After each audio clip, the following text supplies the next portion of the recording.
I'm very glad to be joined by Leo Haviland today to talk about government debt and how it affects all of us. So let me properly introduce and welcome Leo. Leo, welcome to the program. David, thank you very much. It's an honor to be on your show. Excellent. Glad you're with us. So the introduction, Leo, first let me say, Leo, you're the person I go to when I want to understand more about some of the macroeconomics of how our economy and our country function, especially when it comes to debt and currencies. So I'm really glad you can be with us.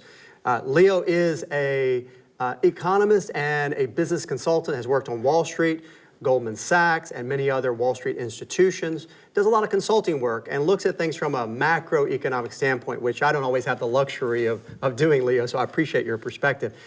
University of Chicago, all right, and Cornell Law School. That too. Okay, and 3 decades. That's a long time. That's a long time. Well, we appreciate your expertise. So let's dive into this very important subject, government debt. You know, I think for a lot of Americans, they see maybe a TV commercial about it. Oh, our debt is this much now. And as you know, it continues to increase.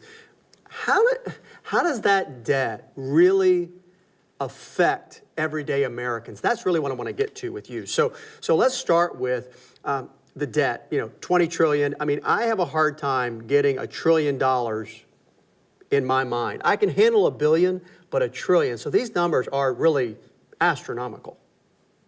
Yes, they're huge. And an important element in the size of the debt is because we're all citizens, this is our debt.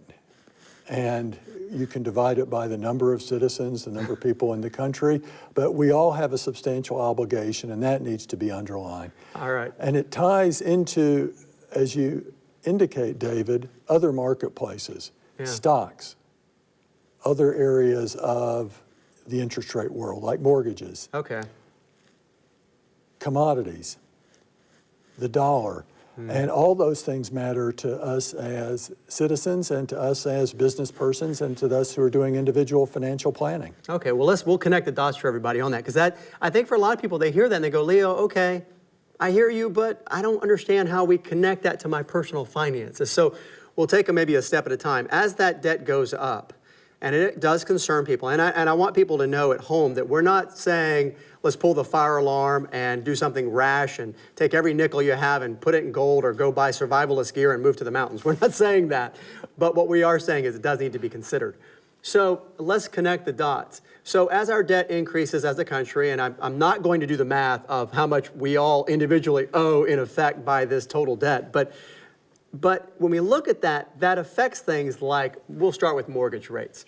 The translation is that as the debt goes up, there may be a need for rates to rise in order to induce investors to buy the debt.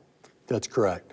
So with that, that means that the rate might be higher, and then, okay, that means there's going to be more taxes to be paid later, but how that affects mortgage rates?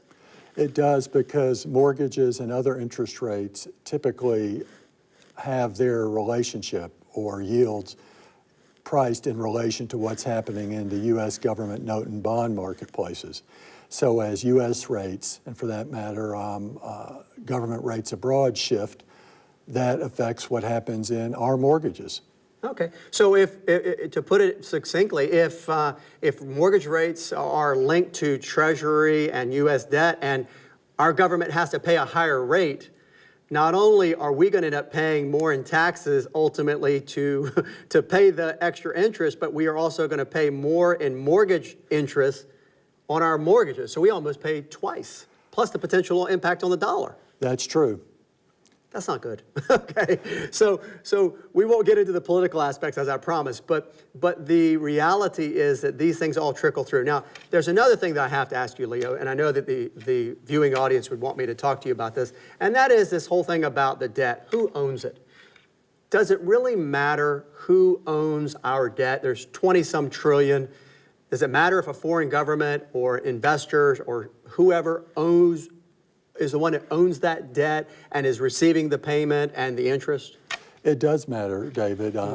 Of the debt total that you mentioned, one owner is the Federal Reserve, who has about $2.5 trillion. Okay. So after we look at the Federal Reserve, 2 categories come up. One are let's say, domestic Americans, Okay. persons on the street and American institutions, and the others are foreigners. And the foreigners break down into both the general public, and then it's the official institutions like central banks and so forth. Okay. And currently, the central banks overseas or other official institutions own perhaps $4 trillion out of the $6 trillion that are held by foreigners in general. Okay. So that's over 40%, the $6 trillion of the 14 trillion in public debt out there. So it does matter who owns it and what they decide to do with it. Well, and the one that comes to mind, which is of course almost always in the news, is China. And so China owns or controls, say, $1.5 trillion.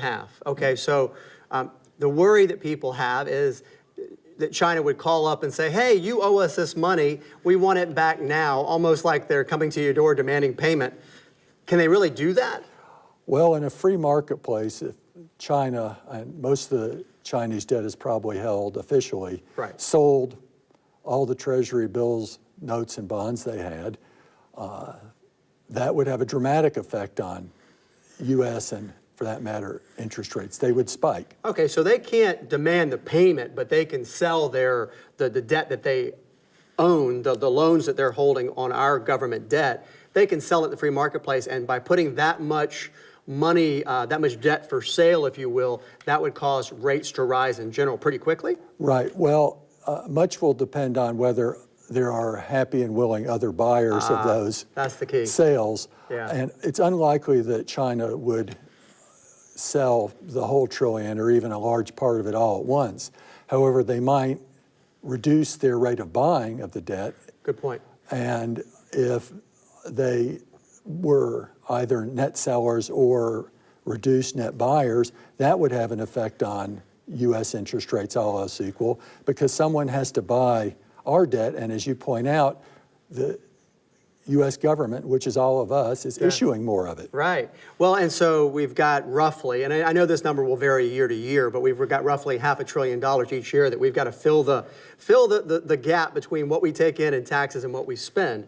And so we have to have somebody to buy that debt. So if so how does the perception about our having, as a country, our financial house in order, how does that affect? I mean, could at some point the foreign or domestic buyer say, you know what, you've got a lot of debt, we're thinking we're going to want more interest. You're not such a sweetheart, safe place as we used to think you were. Various factors intertwine to guide individuals and countries' decisions on that. One consideration would be the assessment of the quality of the country's leadership and how divided the country is. Okay. The more challenging the political situation here is, the less inclined both domestic and especially foreigners might be to hold American securities. Okay. Another consideration would be if particularly the foreigners felt that the dollar was likely to start depreciating after having gone up on balance for most of the past 6 years. That also could cause interest rates to go up because they'd have to be paid a premium to want to own the debt. Yeah, so tumult, uncertainty, disruption, political transitions, all of those things weigh on the potential buyers of our debt. Yes.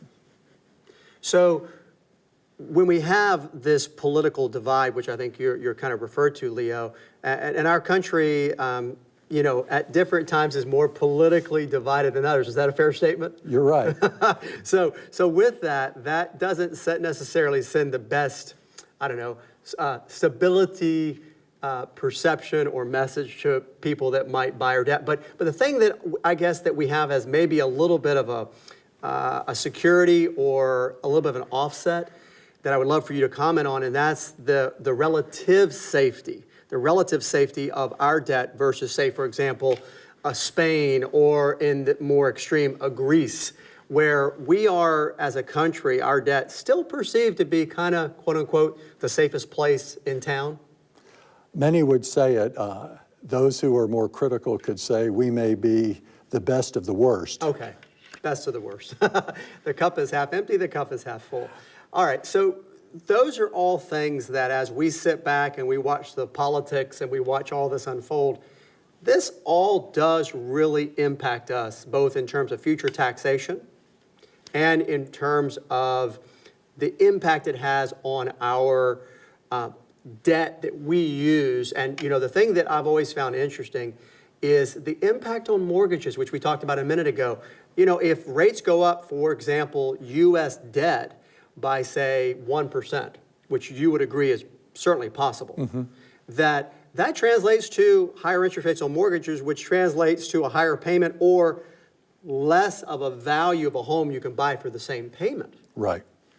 I mean, that affects all of us. Right. And also, because in America in particular, consumers are indebted in ways outside of mortgages, whether it's auto loans or credit cards, that higher debt levels in the federal sector, if it's translated into higher interest rates elsewhere, affects Americans and others in their other debt situations. Another field to consider is because so many Americans own stocks, Right. that sustained rising interest rates here likely could have a very damaging effect on stock market prices and perhaps inducing a bear market. We don't want that. Do something about that, Leo. I don't want a bear market. My prayers are not working in any dimension, David. Okay. Well, with that reality, and I know I understand where you're coming from, because the interest rates, of course, can affect companies and how they finance their operations and the amount of expansion they will do, whether they'll build that new factory and create jobs here in America, or whether they might look at doing it overseas. Right. You know, there's a lot of things there, but also it affects their profitability, and the profitability of a company directly affects, ultimately, they call that the fundamentals, right? Yes. Ultimately affects the value of companies, which translates to the value of your 401k. Absolutely. All very intertwined. You must spend just days at a time thinking about how all this stuff intertwines. Well, and the game changes as it moves forward, so it is very challenging for all of us. So what are some of the practical steps? You know, this is what everybody's waiting on us to say, Leo. Okay, here's what you do. Some of the practical steps, would you say, would include not only paying attention, of course, but being more diversified and looking at how these changes could affect your portfolios and your personal finances? Diversification is excellent, particularly given such a complex and multipolar world where what's going on overseas is affecting us here. So being involved in a number of different marketplaces as an asset holder, whether it's mortgages, equities, some commodities, and paying attention to dollar trends all matter. So a portfolio that may include some bonds, may include stocks. You might use mutual funds. You might decide to do some rental property. You might decide to hold, you mentioned some commodities and or precious metals. We haven't really gotten into the aspects here of that, and we'll probably need to cover that separately, but the dollar and the strengthening of that and how that affects all those things together. So much of this comes together. Is it fair to say that if we stay diversified, that we stand a good chance of, quote unquote, weathering the storm? Well, diversification helps unless there's bear market trends in several of the If everything goes down, right? That's what they call that, rearranging the chairs on the Titanic? Well, that means calling for help or figuring, why didn't I get out? Yeah. Well, and that's another point that a lot of times people will ask me about is, or they'll say, you know, can't we just take the money out when things go down? Can't we just shift to cash and then wait for it to start to go back up and push the money back in? Well, there are those who frequently, at the right time and quite wisely, have said that cash is king. In the current environment where many Americans and others have earned an awful lot of money from the stock marketplace rally of the past few years, they should strongly consider levels at which they would sell out of a substantial amount of their portfolio, whether it's if prices went a bit higher or if they started going lower, because nothing grows to the sky. That's true. There is no historical precedence, which everybody wants to look at what happened in the past, but there is no historical precedence for an unending bull market. They always come to an end, and corrections in bull markets are definitely a frequent occurrence in the past. That's fair to say. Yes. But you made a real key point that I want our viewers to really hold on to, Leo, and that is the cash is king. You should always hold cash, at least for part of your portfolio, no matter how good things look, right? And then the other thing is to think about those gains you've had and evaluate whether or not you want to take some money off the table. You're right. Yeah, I think that's Absolutely. the key. Okay, good. So, Leo, thank you very much for being with us. Thanks for having me on your show, David. Pleasure. It's a Leo pleasure. Haviland, ladies and gentlemen. Thank you. Thank you. If you would like more information about the topics and our guests featured in this series, please visit our website at PlanStrongerTV.com. Also, if you have a question you would like David to answer, please send it to questions@PlanStrongerTV.com.